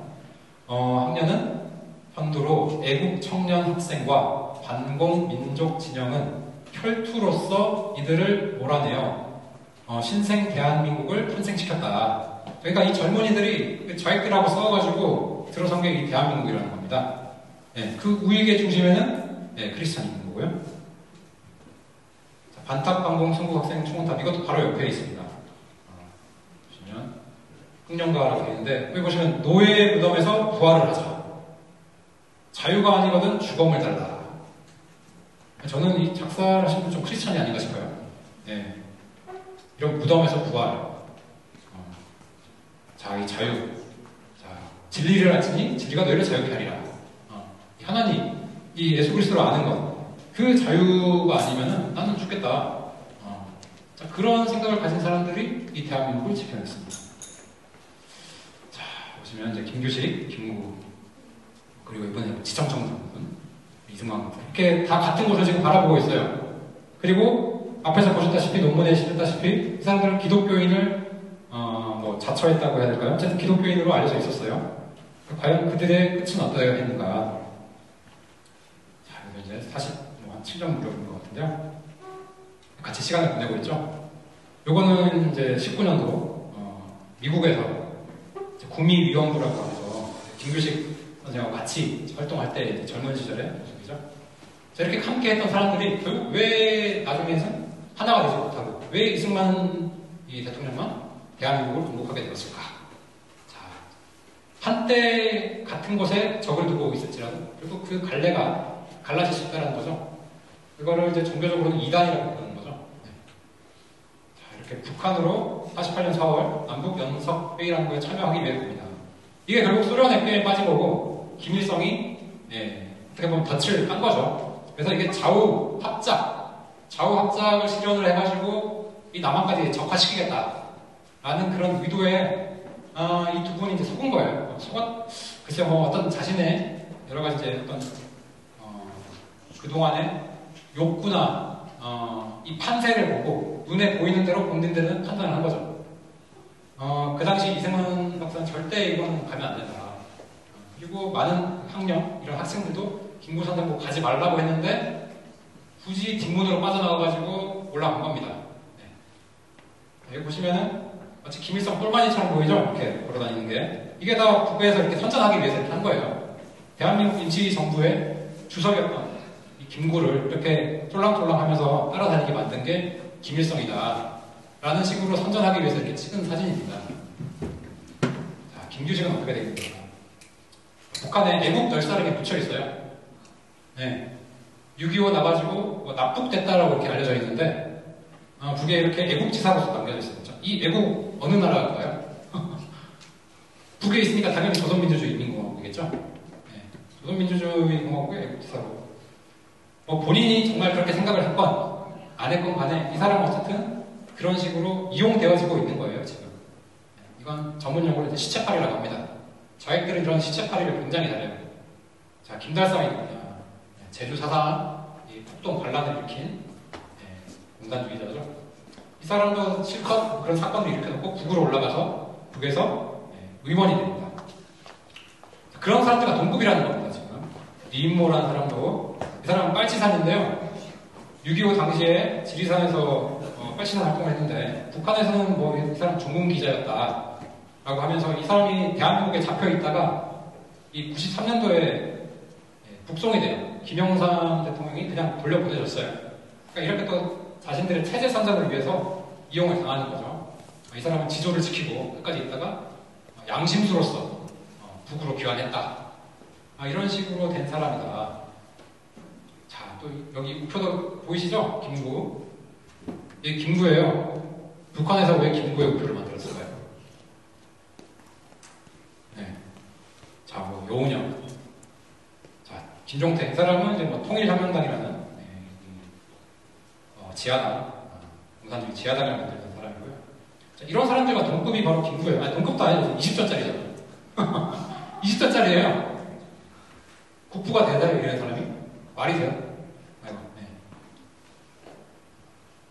자, 또 문익환. 목사라 보이죠? 이 사람 목사일까요? 목사 안 쓰면 받았겠죠. 네.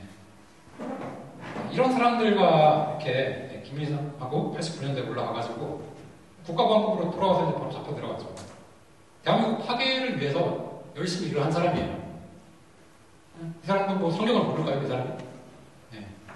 자, 근데 이렇게 위대한 아들이 탄생을 한다. 자, 좀 시간이 좀 많이 돼서 좀 보고요. 자, 북한 체제에 대해서 이렇게 거의 뭐 신앙 체계죠.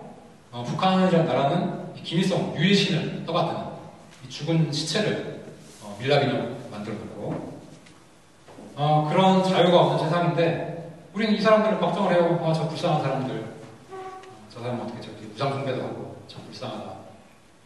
근데 지금 이 땅에서도 그러한 일들이 수도 없이 많이 벌어지고 있어요. 그게 현실입니다. 그런 것들을 보셔야 돼요. 자, 이게 뭐죠? 김대중 대통령 동상이 있어요. 지금 이승만 대통령 동상도 제대로 없는데 이 동상이 곳곳에 세워져 있거든요. 2010년도에 이렇게 세웠고요. 그러니까 이 사람이 2009년도 8월에 사망을 했어요. 2010년도 때 동상이 들어섰고 이렇게 애들이 합창을 하고 있습니다. 김대중이 있고 참배를 한대요. 경상북도의회 전남동의회. 민주당 지도부가 21년도에 가서 참배를 이렇게 합니다. 네. 자, 뭐가 다르죠? 뭐가 달라요? 똑같죠? 네. 이런 시대를 살고 있어요, 지금. 네. 자, 그리고 뭐 제가 긴 말은 안 하겠지만, 지금 뭐 VON 보시면요. 제가 김대중이 어떤 사람인지를 그냥 사실 그대로 다 드러내놨어요. 이 사람은 대통령감도 아니고, 정말 이 땅에 정말 태어나서는 안 됐을 사람인데, 지금 오늘날의 혼란을 초래한 장본인이 바로 이 김대중이라는 사람이에요. 네. 그러니까 교회를 다니면서 김대중을 추종한다. 이거는 말이 안 된다는 거예요. 자, 이 책들을 뭐 한 권이라도 한번 보십시오. 네. 보시면 김일성의 꿈은 김대중을 나쁜 대통령으로 만든 것이었다. 자, 그 노벨 평화상이나 6.15 공동선언 이거 다 쇼입니다. 쇼. 다 돈을 갖다 바쳤어요. 네.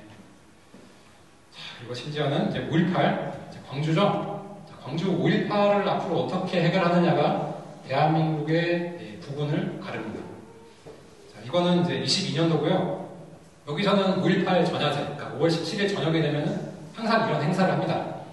올해는 43주년이었고요. 자, 작년에 이렇게 썼는데 여기 이제 6.15 공동선언 그 선언문을 이렇게 화면에 띄우고 이걸 잘했다라고 하고 있어요. 이게 바로 고려 연방제로 가가지고 적화통일을 하겠다라는 건데 우리가 가야 할 길은 이거다.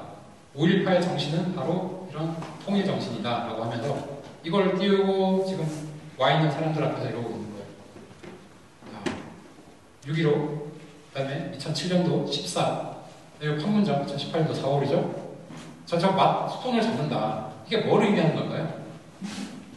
그냥 이렇게 한다고 평화가 옵니까? 이 거악, 예, 북한 사람들을 자유롭지 못하게 탄압하는 이 거악과 손을 잡은 사람들이에요. 예. 우리가 피땀 흘려 세운 이 무익들, 저렇게 손을 잡을 수 있을까요?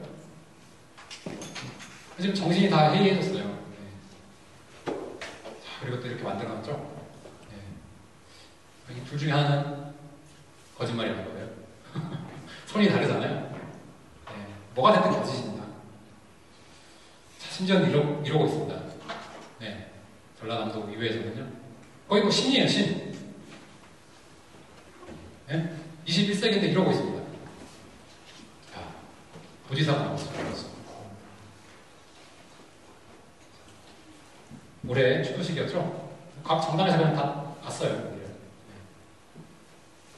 심지어 광주에서는 전라도 이런 글짓기를 하고 있어요. 김대중 정신이 뭘까요? 그냥 많이 알려져 있기로는 민주, 인권, 평화래요. 민주, 인권, 평화. 다 좋은 단어죠?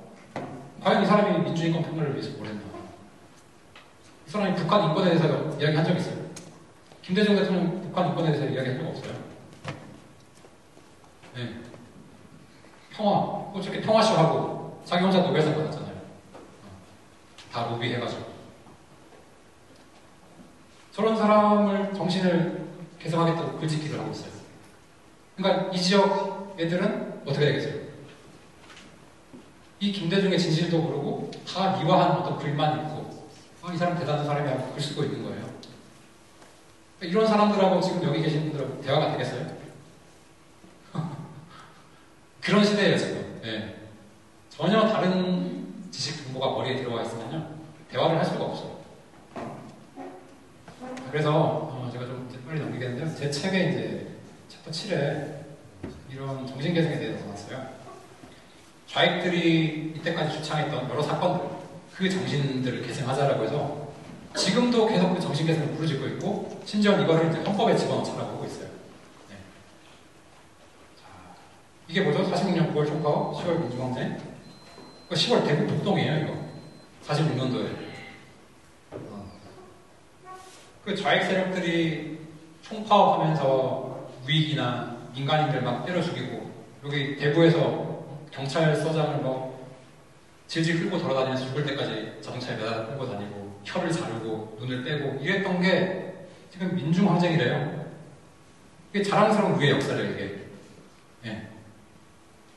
대구에서 이거 거의 매년 이렇게 하고 있어요. 자, 그리고 이거는 2016년인데요. 여기 보시면 9월 총파업 시민민주화제 정신개성에서 살인정권 퇴진하라. 그때 박근혜 대통령 되거든요. 이러고 있어요. 자, 정평. 지금 그러니까 민노총이라고 보시면 돼요. 조선노동조합 전국평의회라는 데인데요. 그러니까 이렇게 폭력 시위를 했던 것들이 자랑스러운 우리의 역사다라고 하면서 그 정신을 잇겠다고 하고 있습니다. 자, 그리고 이제 각 정당의 그 강령을 좀 보여드릴 텐데, 자, 대한민국이 아니라 다들 대한민국 임시정부를 강조를 하고 있어요. 네, 임시정부라는 거는 대한민국과 관련이 없어요. 그거 팩트고요. 그리고 4.19, 북마, 5.18, 6월 요 네 가지를 지금 헌법에 계속 넣고자 하는 그 움직임이 있는데 이런 것들은 많이 신경을 써야 됩니다. 요거는 대한민국의 체제를 뒤엎으려고 했던 그 어떤 투쟁이지 결코 대한민국과 괴를 같이 할 수가 없는 것들이에요. 심지어 촛불 시민혁명까지 있죠? 네. 자, 여기 국민의힘도 똑같아요. 자, 이거 다 들어가 있죠? 자, 통합진보당. 요거는 2014년도에 헌재 판결에 의해서 해산된 정당이에요. 대한민국에 이런 정당이 있어서 안 된다라고 해서 해산시켰는데, 여기 4.19, 북마, 5.18 다 있고, 사상도 있어요. 사상 북동 반란. 이거를 민중항쟁이라고 하면서, 촛불항쟁이라고 하죠. 그러니까 이런 정당이 우리 세금으로 돌아갔다라는 거예요, 그동안에. 자, 여기도 보시면은, 이승만 독재, 박정희 전두환 군부 독재 나오죠? 그러니까 이런 독재 프레임에 갇혀있으면은 여기 보면서 다 고개를 끄덕일 수밖에 없어요. 네. 자, 요거는 작년 4.19 김부겸 총리 당시 이런 이야기를 합니다. 독재 권력을 무너뜨린 첫 혁명이래요. 이게 좌익서관이에요. 이승만 대통령은 도의적 책임을 지고 그냥 물러났을 뿐인데.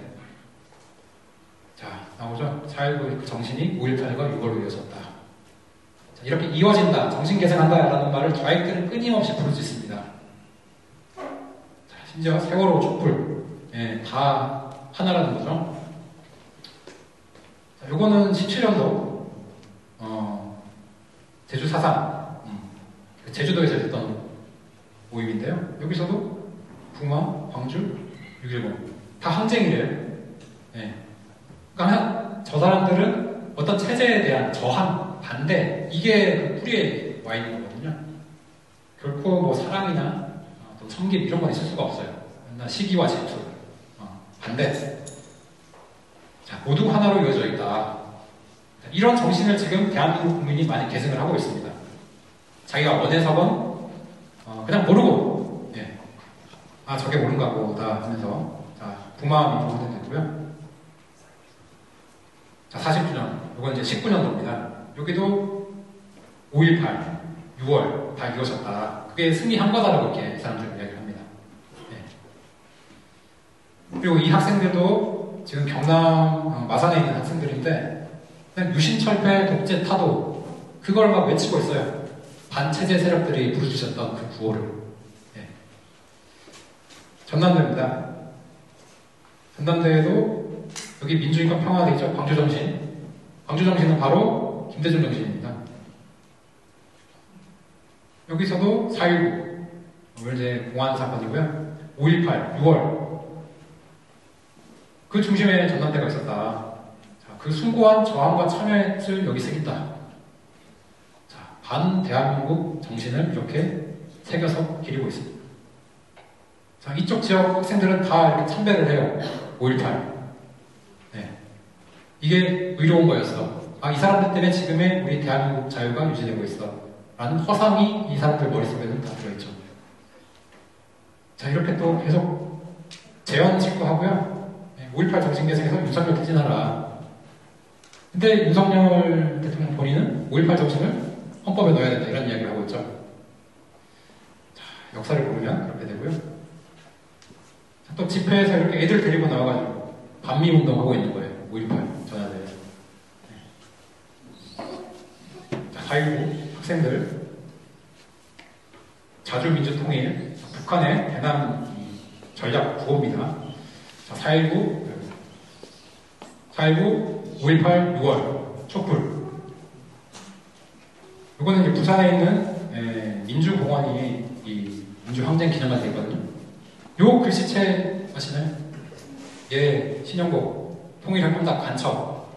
그 글씨체를 그대로 박아놨어요. 이렇게. 그러면서 이 그림이 있는데 이게 다 자신들의 이 정신, 4.19, 부마, 5.18, 6월 이걸 기리고 있습니다. 이렇게. 자, 여기는 이천에 있는 민주화운동 기념공원인데요. 여기도 똑같아요. 저기도 신영복입니다. 네. 자, 4월 부마, 5.18, 6월. 자, 여기 인천까지 들어가겠죠. 자, 이 모든 것들이 다 민주화 운동이었고요. 자, 이 민주화 운동이 과연 대한민국 체제와 어떤 관계가 있을까요? 자, 그런데 2018년도 문재인 정부 때 이런 이야기가 있었어요. 역사적 사건인 4.19, 부마, 5.18, 6.10을 민주인형을 명시한다. 다만 촛불 시민혁명은 현재 진행 중이라는 측면에서 포함시키지 않는다. 이걸 헌법 전문에 넣겠다라는 거예요. 예. 물론 지금 헌법 전문도 문제가 있습니다. 자, 요게 지금이고요. 요거는 이 사람들이 바꾸려고 했던 거예요. 헌법이라는 게 그 나라의 체제를 이루는 거거든요. 그 정신을 갈아 끼우려고 지금 시도를 하고 있고, 지금 계속 이야기 나오잖아요. 5.18을 헌법 전문에 수록해야 된다. 자, 그러면 우리 지금 이 자유를 위해서 희생했던 그분들의 피값은 어떻게 되는 거예요? 네. 자, 이런 것들이 지금 우리가 모르는 사이에 계속 진행이 되어 왔어요. 지금 지방에 있는 곳곳에 이런 사건에 대한 기념관들이 다 만들어져 있거든요. 그리고 학생들은 거기 가서 이게 대한민국을 위해서 있었던 사건이구나. 정말 감사해. 다 지금 세뇌되고 있습니다.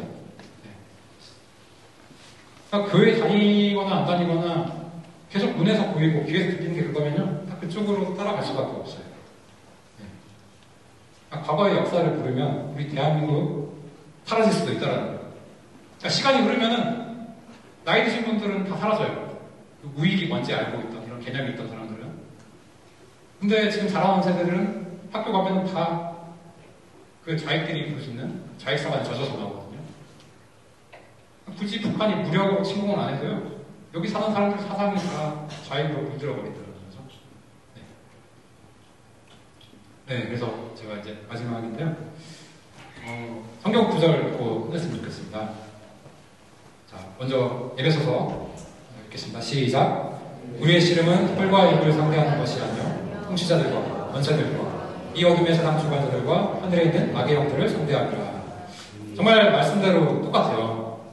지금 우리 눈에 보이는 전쟁이 아니거든요. 우리의 자유를 뺏어가려고 하는 저 공산주의, 좌익, 주체사상, 이런 것들과 싸우는 거예요. 지금 눈에 보이는 게 아니라 그 속에 뭐가 있는지를 봐야 되는 거거든요. 그 이면을 들여볼 수 있는 그 지혜가 있어야 되는데, 그건 역사를 통해서 우리가 이렇게 쉽게 알 수 있다는 거예요. 그 끊어졌다고 생각했던 그 명맥들이 다 몇몇 이렇게 이어져 내려오고 있습니다. 그 좌익들에 있어서. 다 지하에 있다가 지금 다 올라왔어요. 지금 정치계에 다 들어가 있고, 네. 없는 분야가 없어요. 문화에서 다 들어가 있고. 네. 자, 그리고 다음 잠언서 읽어볼까요? 시작. 의인의 입술은 여러 사람을 교육하나 미련한 자는 지식이 없어졌느니라. 예. 그러니까 이런 말씀들이, 성경 말씀은 다 이렇게 이미 알려주고 있어요. 이런 지식 중에는 뭐 역사도 들어갈 수가 있고 우리 일상이 들어갈 수도 있는데, 그런 지식이 없기 때문에 우리도 같이 멸망해버리더라고요. 네.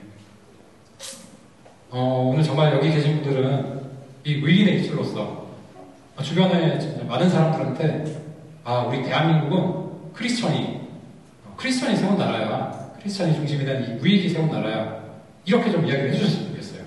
네. 그게 바로 우리의 정체성입니다. 자, 마지막 시편 시작. 왕의 아들들은 왕의 여성들을 계승할 것이라. 왕이 그들로 온 세계의 근황을 삼으리로다. 여기 계신 분은 다 왕의 아들입니다. 예, 우리 하나님의 자녀예요. 자, 그 조상들이 어떻게 해왔는지 그런 걸 우리가 지금 계승하고 있는 겁니다. 우리의 존재가 그걸 증명하고 있어요.